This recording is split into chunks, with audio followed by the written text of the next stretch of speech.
Well, there are reportedly 8.8 million people in the U.S. collecting disability benefits under false pretenses.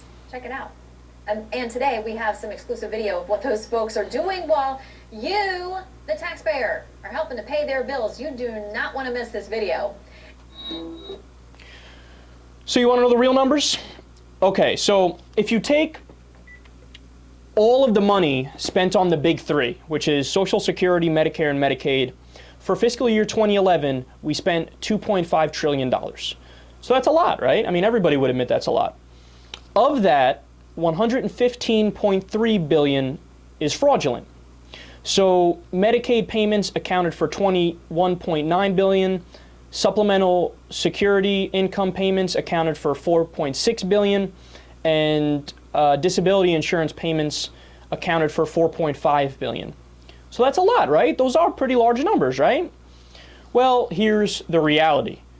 Number one, when you actually look at the raw numbers, they are high, but you have to keep in mind how we got those numbers and what we're doing about those numbers.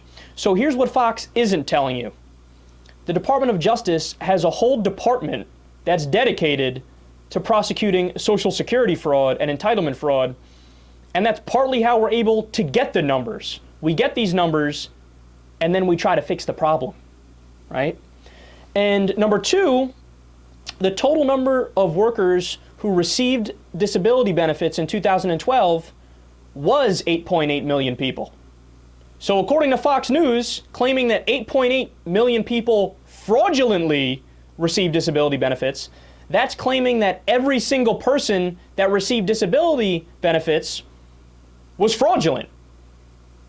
But that's both ridiculous and not true. So in reality, the fraud rate is estimated by the Government Accountability Office to be 4.7%, so it's significantly lower than what they're saying. And look, that's not to poo-poo the problem, right? That's not what I'm doing. And I'm not saying it's not a problem, because it is a problem. It's just way overstated by Fox. In fact, only 34.8% of applicants for Social Security disability are approved. So the overwhelming majority are rejected. Why? Because they look into their history and they find out a lot of the times people are trying to get it fraudulently. So there are people working on it around the clock, and our main takeaways from this is, number one, fraud is a problem and we're constantly fighting it, and we should fight it, right? But number two, it's not nearly as bad as what Fox News is saying, and the reason they run this story and inflate the numbers is because they want to gut the programs completely. They want to let a few bad apples spoil the bunch. I mean, we all know what the position of the Republican Party has been on entitlements for time immemorial. They don't like them. They want to either get rid of it or privatize it because they don't believe in government at all. Even the overwhelmingly successful government programs like Social Security, which, by the way, before it was implemented, over 40% of seniors in the United States were living in poverty. Afterwards, less than 10%. It's a massive success. The American people know it's a massive success. They don't want any changes to it.